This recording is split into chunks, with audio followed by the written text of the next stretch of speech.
오늘 이 시간은 기업 물을 자라는 제목을 가지고 하나님 말씀을 증거하겠습니다. 저와 여러분이 룻기서의 말씀을 읽었는데 룻기에 그 룻이라고 하는 그 단어가 바로 친구라는 뜻을 갖고 있습니다. 그래서 이 내용을 보게 되면 세상 친구를 쫓아갈 것인가 아니면 영원한 친구를 만날 것이냐 그런 내용으로 이 룻기서가 이끌어져 가고 있다는 겁니다. 그래서 간단한 배경 설명을 드리면 여기에 주인공은 룻이라고 하는 여인인데 이 룻이라고 하는 그 여인의 그 집안에 남편이 죽는 그런 엄청난 고난이 찾아오게 됩니다. 그리고 그 룻의 남편만 죽은 것이 아니라 시아버지도 잃게 되어지고 그 집안에 있는 남자는 다 죽음을 맞이하게 되면서 성경을 보게 되니까 그 과거 신앙생활했던 여인들은 남성 중심의 사회에서 살았기 때문에 남편의 보호 아래 살지 않으면 되게 힘들게 살아가는 그런 환경이 계속 연출이 됐다는 겁니다. 그런 상황 속에서도 여기에 그 룻의 시어머니가 나오거든요. 룻의 시어머니가 나오미라고 하는 신앙인인데 나오미가 자기네들이 베들레헴 땅에서 살고 있을 때 그 베들레헴 땅에 기근이 생긴 것 때문에 그 모압 땅 지경으로 가서 사는 것이 또 잘못은 아닌가. 또 여러 가지를 돌아다 보면서 부끄럽지만 다시 고향 땅으로 돌아가겠다 하면서 결정을 내립니다. 그러면서 이제 두 아들을 잃고 자기의 남편을 잃은 상태에서 남겨진 두 며느리에게 그 한 명의 며느리는 오르바고 한 명은 여기 주인공인 룻입니다. 돌아가라고 얘기를 해요. 그랬더니 처음에 오르바까지 포함해서 같이 가겠다고 하면서 울며불며 하는 모습이 나옵니다. 그랬을 때 이 나오미가 강하게 얘기합니다. 너희네들이 나를 따라가서 산다고 한다 할지라도 보장이 없다는 거예요.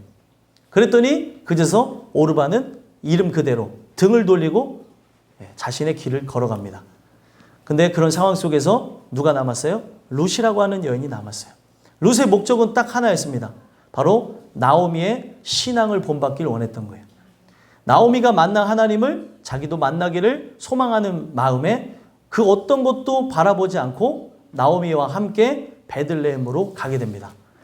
그때 이 나오미는 자기의 이름의 뜻이 기쁨이라는 뜻인데 자기를 이제 나오미라고 부르지 말고 슬픔이라고 불러라. 기쁨이라고 내 이름을 할 것이 아니라 슬픔이라고 하면서 남편도 잃고 두 아들도 잃고 재산도 하나도 없는 어떻게 보면은 모든 사람들이 도와줘야 되는 그런 형편으로 돌아갔다는 겁니다. 그래서 사람들이 그들을 이제 맞이하면서 뭐 이런 얘기들 저런 얘기들을 했었겠죠. 근데 그런 거에 신경 쓰지 않고 이제 그들의 삶을 살아갔는데 이 나오미라고 하는 그 신앙의 여인의 며느리가 누구예요? 주인공인 룻이잖아요. 룻이 자기 어머니를 시어머니인데도 불구하고 극진히 봉양하겠다고 하면서 이제 그 가난한 자들을 위해서 먹고 살 수 있도록 율법이 제정이 되어 있었어요. 그래서 예를 들면 타작마당에서 거기에서 이제 곡식을 추수하게 되잖아요. 추수하게 되어지면 일부를 남겨줘서 고아와 과부들이 먹게 해줬다는 사실입니다. 그래서 그 일을 하러 나가고 그리고 그 이제 보리 이삭을 주스러 가는 그런 상황 속에서 어머니를 위해서 그렇게 했던 거예요. 선한 마음에.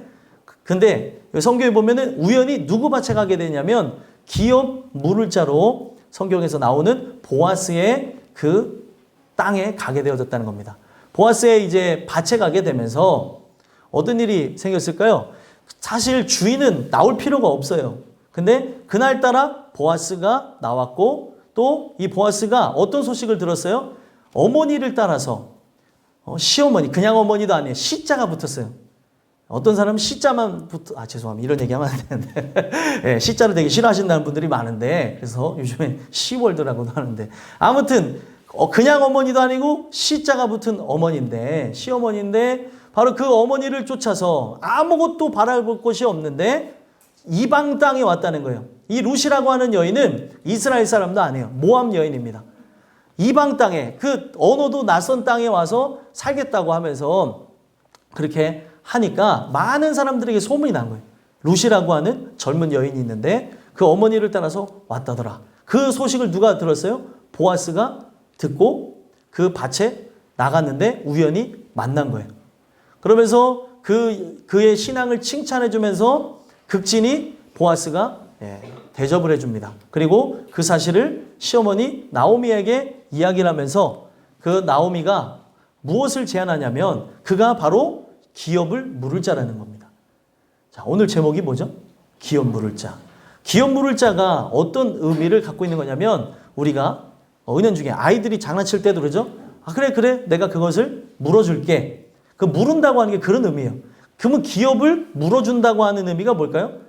바로 그 사람의 인생을 책임져 주겠다는 거예요. 쉽게 얘기하면 그 사람의 인생, 그 사람의 삶을 책임져 줄 사람. 사실 어떻게 보면은 친척인 거죠. 가까운 친척이 보아스였던 거예요. 누구의 친척이에요? 나오미의 친척이었던 거예요. 룻이라고 하는 여인은 시집을 왔기 때문에 그 사람하고는 사실은 그렇게 크게 상관이 없는데 나오미하고 가까운 친척이 보아스였던 겁니다. 그래서 기업 물을 자라고 하는 이야기를 하면서 그 사람한테 그 인생을 책임져 달라고, 기업을 물어달라고, 나의 인생을 가까운 사람이 책임져야 될 그런 권리를 법으로 만들었던 거예요. 그래서 그거를 고엘 제도라고 합니다. 왜냐하면 과거 사회는 그 족장을 중심으로 해서 또 가족 단위로 그렇게 생활을 했었기 때문에 도와주지 않으면 살 수가 없는 거예요. 어떤 집안이 살다 보면은 좀 가세가 기울을 수도 있잖아요. 그러면은 모두가 함께 나서서 다른 사람들이, 친척들이 나서서 이렇게 세워줘야 된다고 하는 법을 만들었었던 거예요. 그런데 그 제도, 기업 물을 자의 제도, 그걸 고엘이라고 하는데 이 고엘의 제도가 바로 누굴 위해서 만들어진 거냐면 성경에 어딜 봐도 이 기업 물을 자에 대해서 혜택을 받은 사람이 없습니다. 바로 누굴 위해서 만들어졌어요? 룻이라고 하는 여인을 위해서 만들어진 겁니다. 참 그렇게 하면 룻이라고 하는 여인이 참 귀하게 들리죠. 이방 여인이었으나 어디에 기록됐어요? 성경에 기록되어지고 그리고 이 룻이라고 하는 여인을 통해서 나중에 그 왕가의 이제 그 씨가 되어지는 다윗이 출생할 수 있는 그런 모태를 이제 마련하게 되는 겁니다. 그래서 이 내용을 보게 되면 이 기업 물을 자로서 이제 그 룻이 어머니의 말대로, 시어머니의 말대로 가서 당신이 나의 기업 물을 자니까 나의 인생을 책임져 주십시오. 그런 내용이 여기 흥미롭게 나오는 거예요. 그랬더니 이제 그 기업 물을 자로서 이 보아스라고 하는 이 사람은 굉장히 은혜가 충만한 사람이었거든요.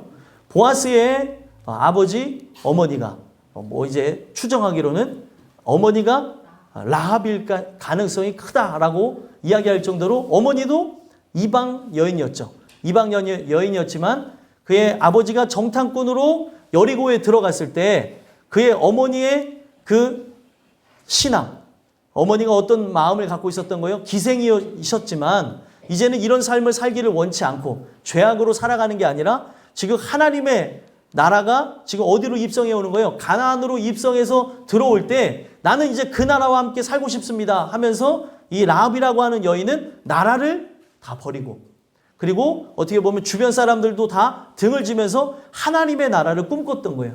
그러면서 어떻게 보면 가정을 일궜던 사람의 자녀다 보니까 자연적으로 이방 여인에 대해서 그렇게 호감을 가질 수 있었던 겁니다.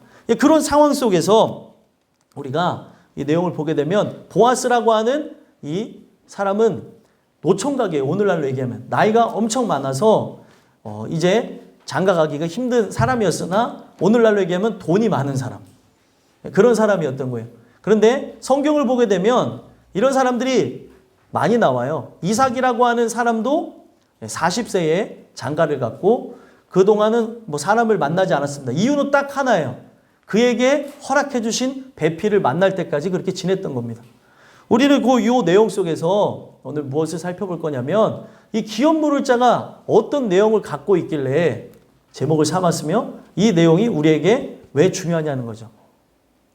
어떻게 보면 우리하고 상관없는 룻이라고 하는 여인이 다시 재혼을 하는 이야기를 우리가 듣는 겁니다. 이 이야기는 바로 저와 여러분들의 삶을 이야기하는 거기도 하고 우리가 이 보아스와 누가 만나는 거예요? 룻이 만나는 이야기를 통해서 보아스는 예수님을 상징하고 여기서 나오고 있는 룻이라고 하는 여인은 바로 저와 여러분을 상징합니다. 그리고 나오미는 바로 이 둘을 만나게 해주는 바로 성령 하나님을 뜻하는 것이죠. 우리가 이 룻이라고 하는 여인과 그리고 보아스가 만나는 이 사건을 통해서 나는 오늘 그리스도를 만났는가 한번 살펴보시면서 이 기업 물을 자를 통해 여러분들의 삶을 점검해 보시기를 바랍니다. 그래서 이 기업 물을 자라는 이 제목을 통해서 여러분들에게 세 가지 돌아볼 말씀을 드리고자 하는데 첫 번째로 나는 발치에 누웠는가?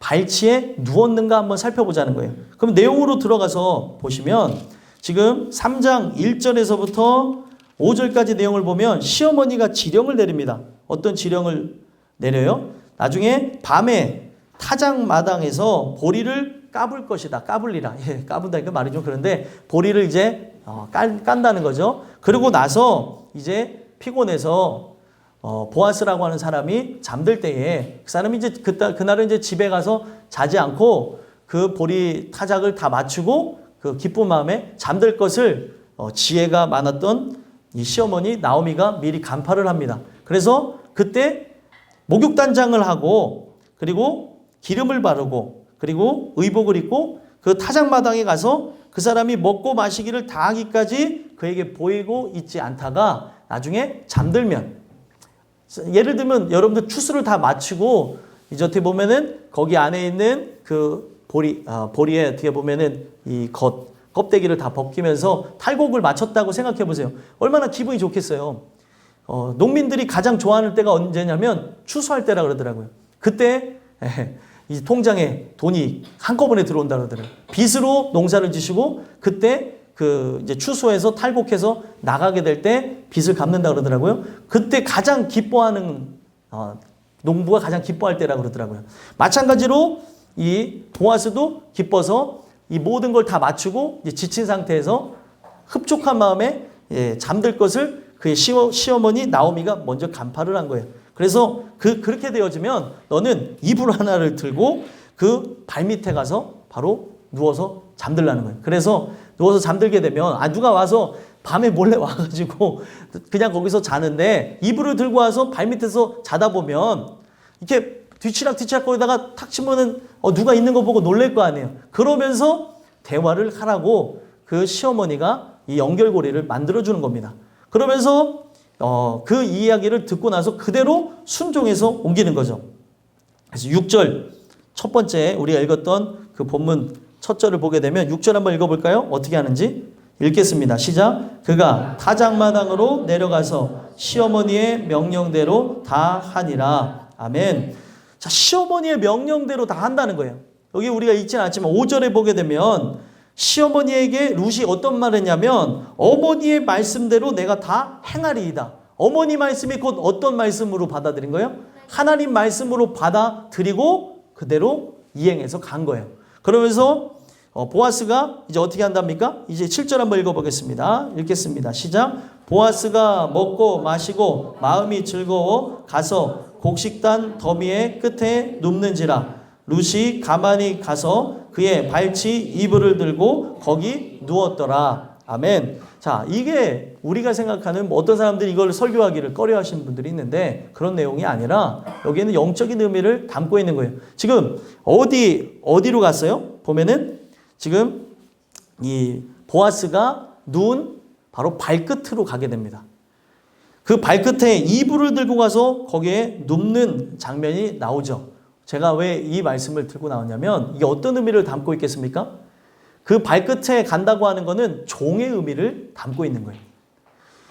종은 항상 서 있고 우리가 잘 그런 거에 대해서 살아봤던 시대의 사람이 아니더라도 종은 어떻게 하고 있어요? 주인은 서 있고 종은 보통 무릎을 꿇고 있든지 발 밑에 이렇게 그의 그 지령을 받겠다고 하면서 손을 이렇게 내밀고 있는 장면들도 본다는 거예요.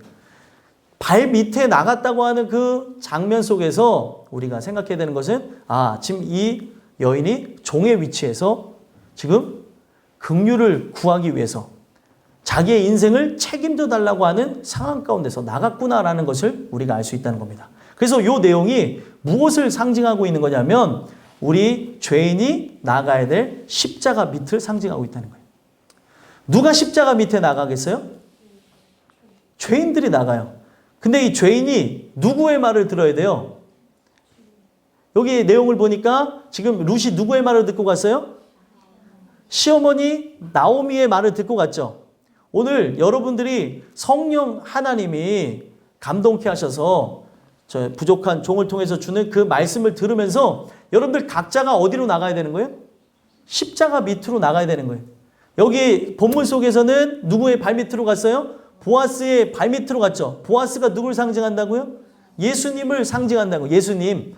그러면은 우리가 예수님의 예수님 하면은 뭐 예수님이 그 사역하셨던 그때로 가는 게 아니라 예수님의 그 사역의 핵심 꽃은 뭐예요? 십자가예요. 십자가. 십자가 밑으로 나가야 되는 것을 이 구약의 이야기 속에 숨겨놨다는 거예요. 그러면 오늘 여러분들과 제가 이 말씀을 들으면서 내가 진짜 하나님 말씀을 늘 듣고 있다면 내가 하나님을 여기 만난 사람도 있겠지만 아직 만나지 않았다 할지라도 어머니를 통해서 들을 수도 있고 아버지를 통해서 들을 수도 있고 아니면 친구나 아니면 지인들 아니면 땅끝교회 식구들 통해서 아직 내가 하나님을 만나지 않았지만 그 이야기를 들으면서 가는 존재라고 한다면 우리가 가야 되는 바로 장소가 십자가 밑이라는 거예요. 근데 십자가 밑에는 누가 나가냐면 죄인들이 나간다는 거예요. 오늘 우리가 교회 안에 들어왔어요. 교회 안에 들어온 것이 십자가 밑으로 가는 건 아니라는 거예요. 교회 안에 들어왔다는 것만으로 우리에게는 기회가 주어진 것은 사실입니다. 그러나 교회에 들어왔으면 이 교회에서 선포되어지는 하나님의 말씀을 들으면서 각자가 십자가 밑으로 나가야 산다는 거예요. 지금 이 여인은 보호받아야 되는 존재예요. 성경에 보게 되면 죄인을 뭐에 비유하냐면 고아와 과부와 그리고 어린아이 그리고 군사 그리고 양에 비유합니다. 다 공통점이 뭐예요? 공통점이 뭐예요? 보호를 받아야 되는 그런 필요성이 있는 존재들이라는 거예요. 군사 같은 경우는 누가 필요하죠? 지휘관이 필요한 거고 백성에게는 누가 필요해요? 바로 왕이 필요한 거고 양에게는 뭐가 필요해요? 목자가 필요하고 어린아이에게는 부모님이 필요하고 바로 그런 내용을 이 성경 속에서 이야기를 하고 있다는 겁니다. 그래서 고아와 과부에게도 누가 필요하겠습니까?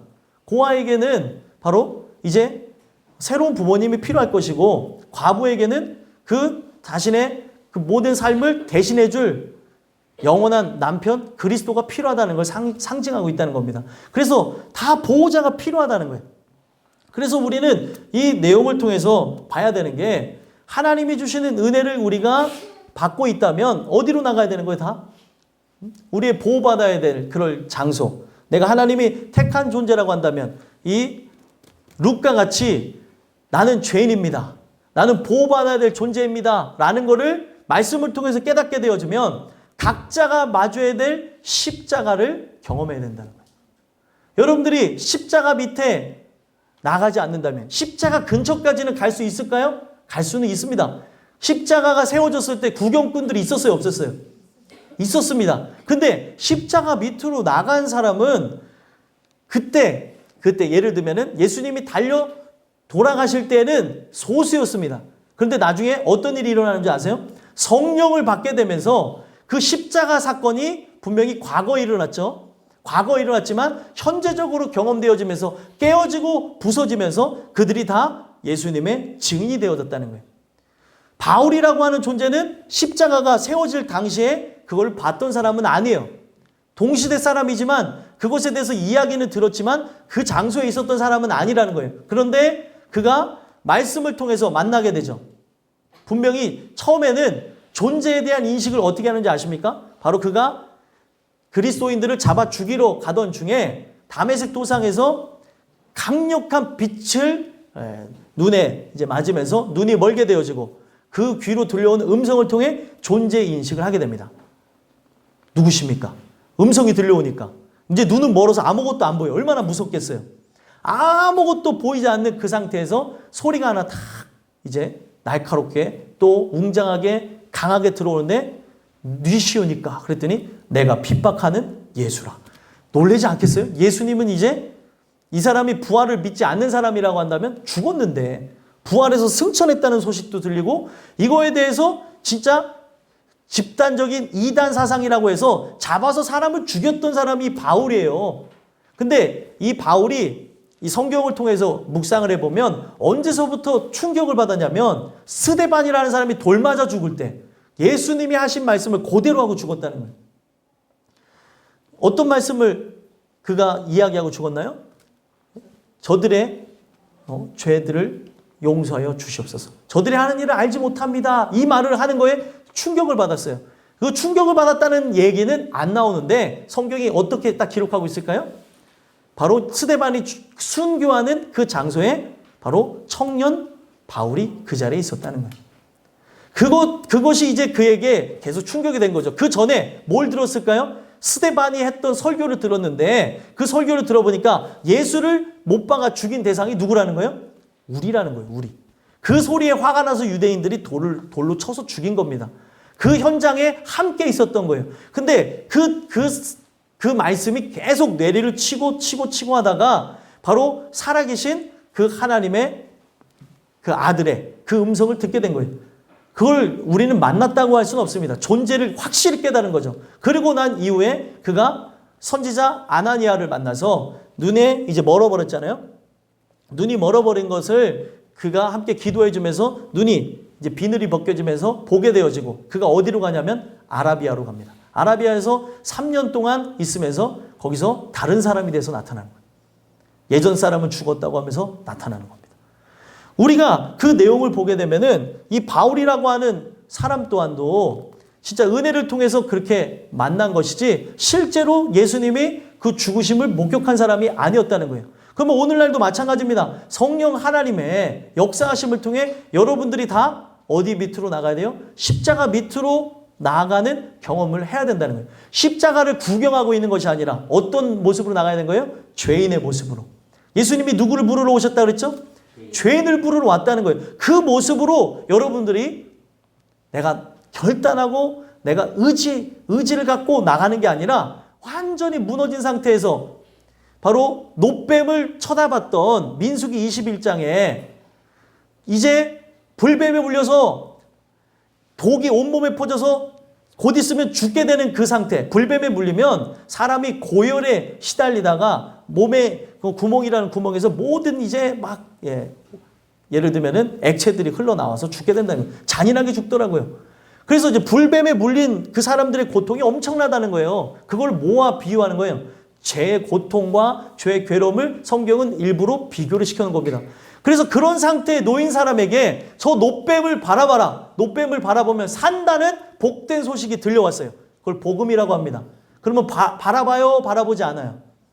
하지만 예를 들면은 정 집사님이 뱀에 물려서 죽게 되는데 저기 바깥에 저거 바라보면 삽니다 하면 바라봐요? 안 바라봐요? 바라봐요. 당연히 바라보죠. 적절한 대답 감사합니다. 항상 대답을 거꾸로 하셔서 제가 걱정을 해요. 아니 바라보죠. 바라보지 않으면 어떻게 죽는데 지금 자기의 상황은 어찌할 수 없는 겁니다. 이게 어떤 거냐면 불가항력적인 은혜라는 거예요. 바라볼 수밖에 없게끔 만드는 겁니다. 죄인이 되어지는 거는 하나님 주시는 역사하심을 통해 하나님이 그를 구원하기로 창세전에 예비하셨어요. 그러면 그 사람은 상황, 환경, 형편, 처지를 통해 마치 그 불뱀에 물린 사람이 몸에 맹독이 퍼져서 괴로움 속에 들려오는 하나의 소식, 저 놋뱀을 바라보면, 구리뱀을 바라보면 산다라는 그 소식이 진짜 그게 복된 소식을 들려와서 가서 보는 거하고 똑같다는 거예요. 오늘 여러분들도 마찬가지입니다. 하나님 말씀을 듣다가 처음에 교회 들어올 때는 죄인이 아니죠. 말씀을 듣다가 무엇이 되는 거예요? 죄인이 되어지고 죄인이 되어진 자가 어느 한날 십자가 밑으로 나가게 되는 거예요. 거기서 그 예수를 만나게 될 때 변화가 일어나는 겁니다. 여러분들에게 이런 은혜가 있었으면 좋겠어요.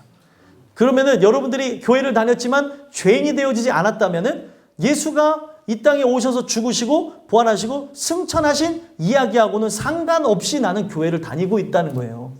그러니까 여러분들과 제가 교회만 다니는 것에서 끝나지 마시고 그 발치에 내가 누웠는가, 그 발치에 그 발밑에 나갔는가를 살펴보시면서 그 은혜를 구하셨으면 좋겠습니다. 두 번째로는 기업 물을 자라는 말씀을 통해 우리에게 어떤 말씀을 주시냐면 나는 요구하였는가라는 말씀을 주시는 거예요. 지금 발치에 나간 게 중요한 게 아니죠. 발치에 나간 다음의 행동이 더 중요한 거예요. 발치에 나가는 것도 중요한데 발치에 나가서 어떻게 했어요? 지금 8절 한번 9절 한번 읽어볼까요? 읽어보겠습니다. 시작. 밤중에 그가 놀라 몸을 돌이켜 본즉 한 여인이 자기 발치에 누워 있는지라 이르되 내가 누구냐 하니 대답하되 나는 당신의 여종 루시오니 당신의 옷자락을 펴 당신의 여종을 덮으소서 이는 당신이 기업을 물을 자가 되매니이다 하니. 아멘. 지금 그 발밑에서 해야 되는 게 뭐예요? 우리가 교회 나와서 해야 되는 게 무엇입니까? 긍휼을 구하는 거예요. 내가 요구해야 될 게 다른 게 아닙니다. 하나님, 우리 집안 대박 터지게 해주세요. 우리 집안이 그냥 저는 아주 형통하기를 바랍니다. 뭐 이런 기도 하실 수 있어요. 근데 이 땅에서 필요한 어떻게 보면은 죽으면 끝나는 기도하지 마시고 영원한 걸 구해야 된다는 거예요. 그 영원한 걸 구해야 되는 게 뭐예요? 예수님만 하실 수 있는 게 뭐예요? 하나님만 하실 수 있는 게 구원입니다. 그 구원을 달라고 해야 되는데 오늘날 십자가 밑에 나왔다는 사람들이 딴 거를 구하고 있다는 거예요. 교회 나온 사람들이 교회 다닌 이유가 예수 믿고 복 받기 위해서 교회를 다닌다고 하면서 들었더니 그 복이 예수라고 하면 상관이 없는데 그 복이 뭐예요? 세상 사람들이 산과 그리고 들과 바다 막 그런 등지에 가서 빌고 있는 그런 잡신한테 기도하는 거하고 똑같다면 문제가 있다는 거죠. 하나님만 주실 수 있는 게 뭐예요? 구원입니다. 구원. 십자가 밑에서 구해야 되는 건 뭐예요? 하나님 나를 불쌍히 여기시옵소서. 하나님이 나를 택했는지 택하지 않았는지 알 수가 없잖아요. 하나님이 이 모든 인생을 주관하고 계시는데 그런 입장 속에서 깊이 한번 생각해보면서 보자는 거예요. 오늘날 현대인의 문제가 무엇입니까? 생각이 없어진 게 문제예요. 생각을 하지 않아요. 오늘 나의 인생을 한번 돌아다 보면서 나는 택하였는가 택하지 않았는가. 만약에 택하지 않았다면 인생은 어떤 거예요? 정말 열심히 살아도 불행한 겁니다. 성경에 그런 불행한 사람들에 대해서 많이 나와요. 에서가 오늘날로 바꿔서 얘기하면 그 에서가 오늘날로 얘기하면 성공한 사람이에요. 그런데 그에게는 뭐예요? 하나님의 선택하심, 택하심이 없는 걸로. 이게 하나님 주권이래잖아요. 성경에 보면 하나님 마음이라는 거예요. 그러니까 우리가 십자가 밑에 나가서 할 수 있는 건 뭐예요? 날 좀 불쌍히 여겨주시옵소서. 긍휼히 여겨주시옵소서 라고 하는 말 외에는 할 말이 없다는 거예요. 당신이 뭘 해줘야 되는 거예요? 기업을 물어주셔야 된다는 거예요. 그러니까 오늘날 얘기하면 이거예요. 내 삶을 물어내세요. 당신이 내 삶을 물어내지 않으면 나는 살았으나 죽은 존재입니다. 나는 아무것도 아닙니다. 제발 나 좀 도와주세요. 이 표현을 지금 누가 하고 있는 거예요? 이 루시라고 하는 여인이 하는 겁니다. 근데 이 심정을 한번 생각해 보세요. 죄인이 되지 않았는데 살려주세요 라고 하라고 해서 살려주세요 라고 하는 거하고 내가 진짜 죄인이 되어져서 살려주세요. 당신의 긍휼, 당신의 나를 불쌍히 여김이 필요합니다 라고 하는 게 같을까요? 틀릴까요? 네? 같아요? 틀려요? 예준아, 예준이 기도 열심히. 저 좀 불쌍히 여겨주세요 한번 해봐. 불쌍히 여겨주세요 해봐. 못하잖아요. 이 말을 시켜도 뭘 불쌍히 여겨주세요. 네, 못하는데 요 꼬맹이지만 이 아이가 진짜 그 십자가 긍휼을 깨달은다면 이 십자가 이야기를 할 때 눈물이 나기 시작하고 그리고 내가 거기서 그의 긍휼을 받지 않으면 어떻게 되는 거예요? 죽는다는 거예요. 죽는다는 거. 나에게 예비된 게 뭐예요? 이 세상에서 살아가면서 불행한 것뿐만이 아니라 나에게 진짜 불행은 뭐예요? 저 영원한 지옥이 예비되어져 있다는 거예요. 그거를 깨달은 사람이 다른 걸 구하겠습니까? 우리 인생의 앞날을 알 수가 없는데 기도를 내가 해가지고 응답받을 수 있는 그 권한이 딱 한 가지만 있다고 생각해 보세요. 소원을 빌 수 있는 게 딱 한 가지가 있어요. 그럼 여러분들 무엇을 빌겠어요? 네? 다른 생각들 하시는 분들이 있는 것 같아요. 뭘 빌겠습니까? 했더니 그래도 우리가 빌 수 있는 소원이 딱 하나예요. 그러면은 나의 인생이 불안정하고 언제 죽을지 모른다면 저는 진짜 내게 소원을 만약에 빌라고 한다면 천국을 달라고 그럴 것 같아요. 영원히 살 수 있도록. 주님 품에 살 수 있도록 해주세요. 영원히 사는 거잖아요. 영원히 주님과 함께 사는 거잖아요. 그래서 그 천국을 가기를 좋아하셨는데, 그러니까 천국이 여러분들이 생각하는 천국이 아닐 수도 있어요. 주님을 위해서 예배하고 함께 찬양하며 이거 즐거워야지 천국 갈 때도 즐거운 거예요. 예배가 지금 1시간 드리는 것도 지옥인데. 예를 들면 그렇다는 거죠. 오늘 이 말씀을 통해서 살펴봐야 되는 게 하나님의 그 은혜 속에 내가 구해야 될 게 바로 긍휼. 죄인이 되어져야 이게 다음 단계로 넘어가는 거예요. 죄인이 되어지면 어떤 일이 일어나겠습니까? 그냥 머리로만 죄인이 아니라 내가 이 죄에 대한 무게 때문에 알 수 없는 건 뭐예요? 나의 미래죠. 그래서 나는 당장 1시간 뒤라도 죽을 수 있다는 생각을 갖게 되어진다면 이 내용이 달라지게 되는 거죠. 이거를 나는 받지 않으면 보장을 받지 못한 삶하고 똑같은 거예요. 내가 50년을 산다 할지라도 항상 어떤 스트레스와 괴로움 속에 사는 거예요? 지옥에 대한 것. 저 영원한 영벌에 들어간다는 생각 속에 살다가 죽는다는 것이라는 겁니다. 오늘 이 주시는 말씀을 통해서 그것을 요구하셨으면 좋겠어요. 나에게 긍휼을 달라고. 그랬더니 어떤 내용이 나와요? 10절 한번 읽어보겠습니다. 읽겠습니다. 시작. 그가 이르되 내 딸아 여호와께서 내게 복 주시기를 원하노라. 내가 가난하건 부하건 젊은 자를 따르지 아니하였으니 내가 베푼 인애가 처음보다 나중이 더하도다. 아멘. 내 딸아 여호와께서 내게 복 주시기를 원하노라. 여러분들이 지금 구하는 복이 여기에 주인공으로 나와 있는 룻이 구하는 복하고 똑같아야 돼요. 룻이 구하는 복이 뭐예요? 더 나아질 형편을 위해서 기도하는 겁니까? 아니에요. 지금 자신의 인생을 책임져 달라는 거예요. 자기의 인생. 영원한 삶까지 책임져 달라고 하면서 이거를 보장받아야 뭘 받았다는 거예요? 복을 받았다는 거예요. 그러면은 교회 나오는 이유는 그냥 우리가 나중에 어떤 직업을 갖고 뭐 평안한 삶을 갖고 그리고 부자가 되기 위해서 나오는 게 아니라 이 복을 받기 위해서 나왔다는 거예요. 그러면은 이 복에 대한 가치를 내가 알아야 요구를 하는 것이지 이 복에 대한 가치를 모르면서 누가 요구를 할 수 있겠냐는 거예요. 여러분들이 이 복의 가치를 아셨으면 좋겠고 이미 아신 자라고 한다면 우리는 어떻게 돼요? 주실 때까지 받을 때까지 간구해야 되는 거예요. 내가 할 수 있는 게 뭐가 있어요? 할 수 있는 거는 내가 할 수 있는 건 뭐예요? 기도밖에 없는 거예요. 내게 복을 달라고. 복을 달라고. 여러분들에게 이것을 요구하시는 그런 은혜가 있었으면 좋겠습니다. 마지막으로 세 번째로 이 기업물을 짜라는 말씀을 통해 우리가 살펴봐야 될 게 무엇이냐면 그렇다면 나는 받았는가 한번 생각해 봤으면 좋겠어요.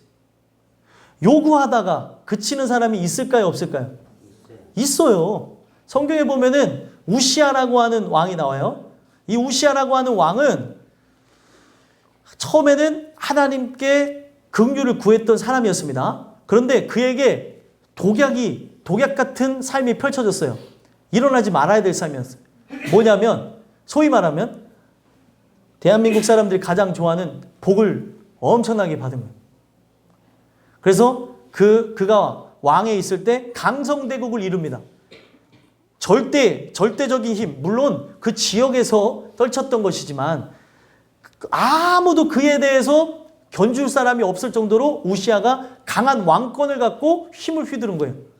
이게 독약이 된 거예요. 하나님을 찾던 중에 나라가 갑자기 부국강병을 이루게 된 거예요.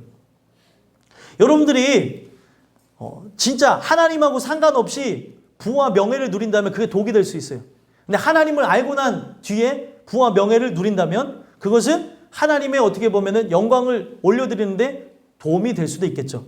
무조건적인 건 아닙니다. 그래서 오늘 우리가 살펴봐야 되는 게 그 우시아라고 하는 그 왕이 하나님을 만나고 싶어서 그렇게 찾고 부르짖고 하다가 나라가 부강하게 되면서 그걸 잊어버린 거예요. 열심히 살다 보니까 죄인이 되어지고 열심히 살다 보니까 노인이 되어지고 열심히 살다 보니까 죽을 때가 가까운 거죠. 되게 이 말씀이 여러분들에게 상처가 될 수도 있을지도 모르겠지만 열심히 사는 게 죄가 될 수 있다는 거예요. 그런 생각 해보셨습니까? 열심히 사는 게 죄라는 게. 하나님 없이 사는 열심은 쓸모가 없는 거예요. 열심히 하는데 하나님 뜻대로 살아야 될 거 아닙니까? 근데 열심히는 살아요. 누가 봐도 박수 쳐줄 만해. 야, 진짜 정말 열심히 산다. 예수가 없어요.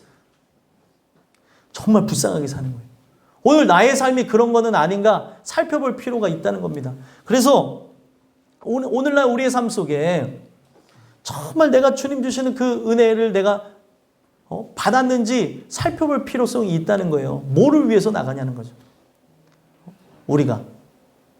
그래서 하나님의 그런 긍휼을 구하고 은혜 속에 나가야 되는데 그 하나님과는 상관없이 열심히 살아가는 것으로 죄악을 더하며 살아가는 건 아닌가 살펴볼 필요가 있다는 겁니다. 오늘 그분과 함께 살아야 되는 게 여러분들과 저의 어떻게 보면 삶의 숙명이 되어야 된다는 거죠. 숙명. 그래서 여기에 보게 되면은 그가 끊임없이 요구를 하면서 받았던 말씀이 10절 말씀이 되게 귀중한 거예요. 복 주시기를 원한다 하면서 어떻게 해요? 내가 가난하건 그리고 부하건 젊은 자를 따르지 아니하였으니 내가 베푼 인애가 처음보다 나중이 더하도다. 가난하건 부하건 젊은 자를 따르지 않았다. 이 여인이 선택할 수 있는 삶이 있었던 거예요. 남편이 죽게 되면서 젊으니까 그 모압 지경에 남았다고 한다면 새로운 삶을 살아갈 수 있었던 거죠. 근데 지금 새로운 삶이 보장이 되지 않는 이제 노인이 되어진 어머니와 함께 그 어머니의 고향 땅으로 갔어요.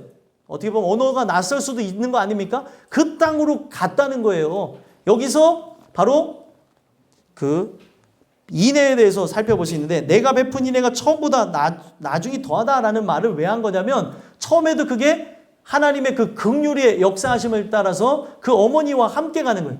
어머니를 불쌍히 여길 정도로 어머니에 대해서 진짜 어머니 신앙 때문에 쫓아가게 됐지만 그 어머니가 정말 사랑스럽고 그 어머니가 걱정돼서 갔던 그 하나님 사랑이 그 안에 들어있는 그 긍휼을 받다는 거죠. 근데 여기 처음보다 뭐가 더 크대요? 나중이 더하다라는 건 뭐예요?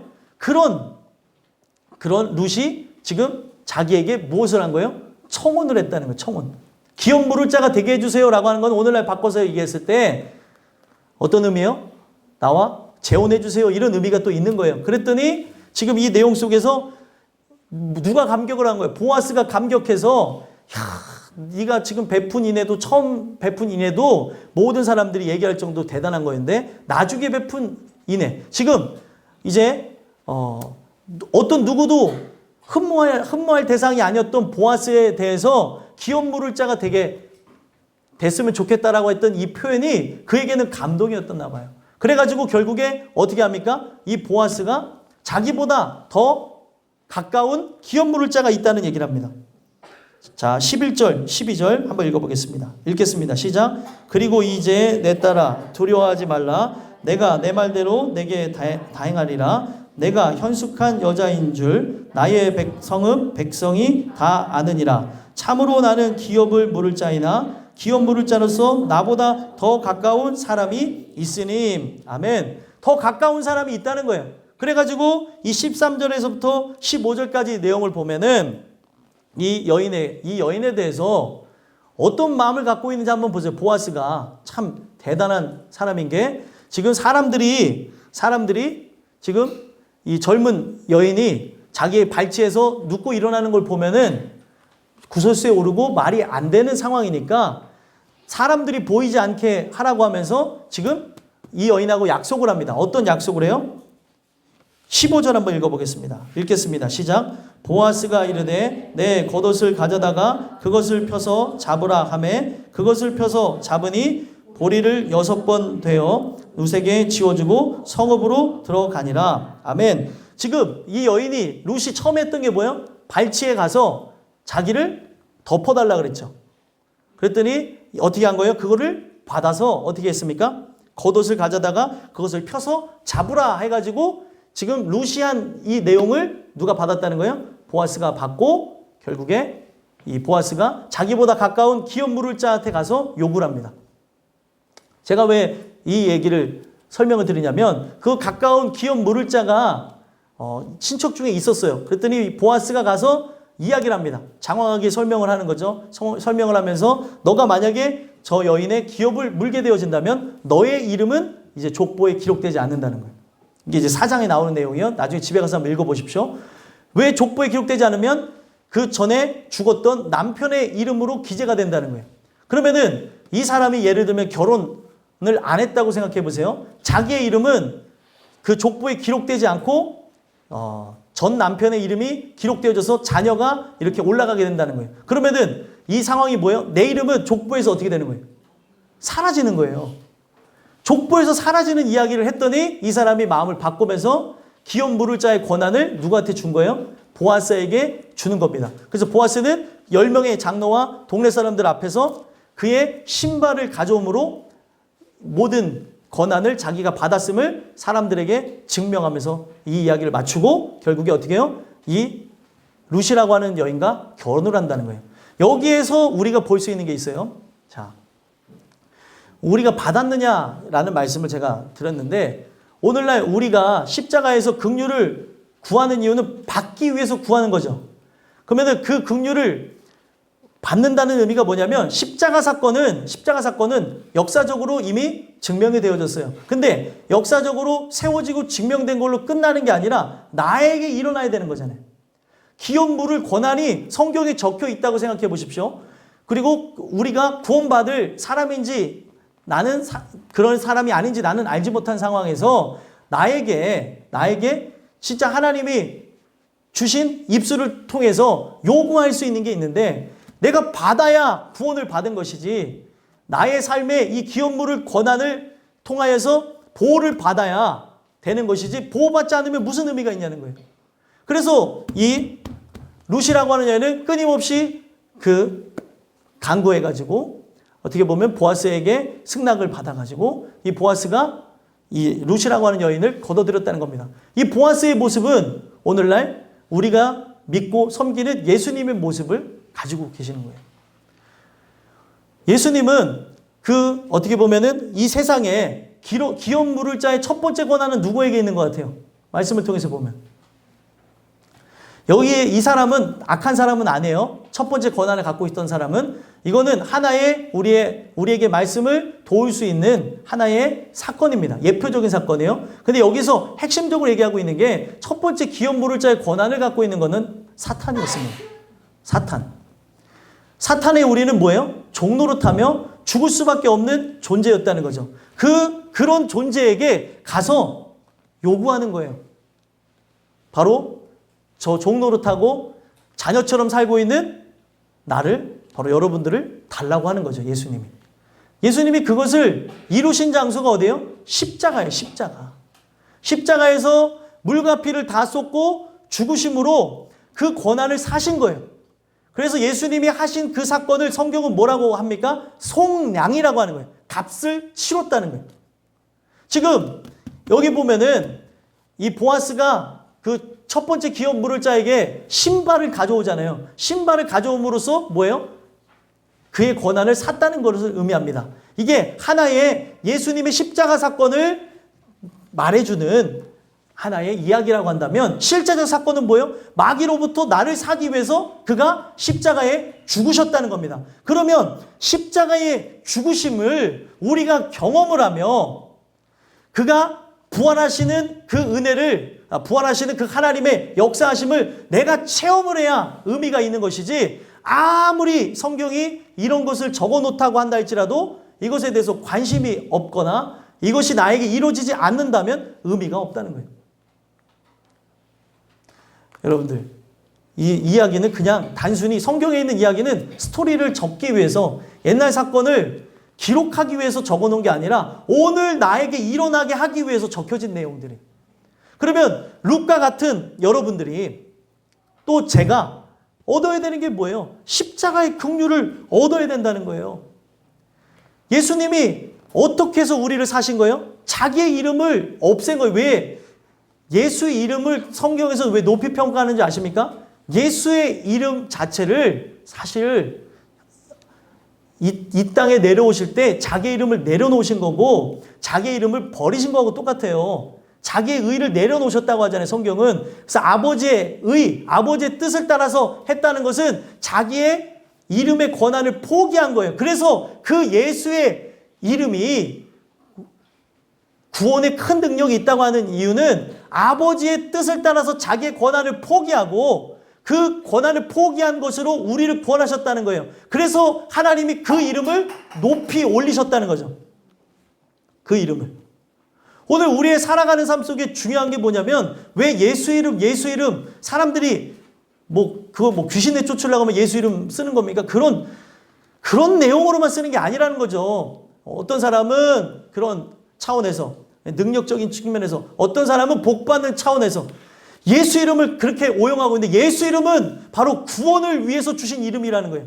자기를 없음으로 이 보아스라고 하는 이름은 사실은 그러면 성경 속에서 족보 속에서 사라진 이름이에요. 근데 그가 이 믿음을 따라서 그 은혜를 따라서 이 내용을 그대로 받아들이고 한 것 때문에 성경이 이게 너무 귀중하니까 보아스의 이름도 여기다 기록을 했다는 겁니다.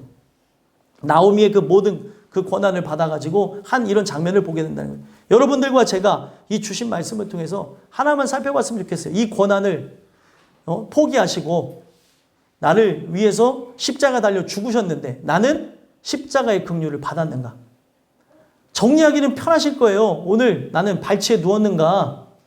나는 요구하였는가? 받았는가? 한 번만 살펴보자는 거예요. 교회를 우리가 몇십 년 다녀도 받지 못했다면은 오늘 죽으면 우리는 지옥 가는 인생입니다. 그래서 이거를 여러분들은 받을 때까지 기도해야 될 의무가 있는 거예요. 다른 의무를 지키기 위해서 몸을 막 쓰고 마음 쓰고 힘들게 살아가지 마시고 오늘 우리에게 가장 필요한 우리가 할 수 있는 나에게 주신 입술 가지고 긍휼을 구했으면 좋겠어요. 그래서 예수님은 결국에 자신의 이름이 없어지는 거를 자신의 이름은 온데간데 없어지면서까지 나를 구원하셨던 것을 하나님이 기쁘게 여기시면서 그 이름으로 구원하겠다고 얘기하는 거예요. 그 이름으로. 여러분들과 저는 나중에 이제 4장의 내용을 보시면 제가 했던 말이 무슨 내용인지 알 겁니다. 이 기업 물을 자의 권한을 사오려고 보아스가 가서 부단히 노력하고 결국에 첫 번째 그 기업 물을 자에게서 권한을 사서 자기는 두 번째였지만 이 권한을 사기 위해서 그 자기의 이름을 버려가면서 이 룻이라고 하는 여인과 결혼을 했다는 거예요. 예수님이 나와 함께 연합하는 것, 예수님을 신랑으로 삼고 왜 나를 신부로 삼냐면 예수님이 자기의 권한을 버리면서 여러분들을 구원했다는 사실입니다. 오늘 이 주시는 말씀을 여러분들 안에 새기시고 오늘 나의 삶 속에 내가 십자가의 그 긍휼을 받았는가? 아니면 나는 지금 요구하고 있는 중인가? 아니면 지금 발치에 나아가고 있는가? 살펴보면서 그냥 이걸 듣고 흘리지 마시고 왜 복잡하게 옛날 사건하고 오늘날 지금 나의 현재 사건을 이렇게 연결을 시키는가? 라고 생각하지 마세요. 이걸 적어놓은 이유가 나를 위해서 적어놓은 거예요. 여러분들을 위해서.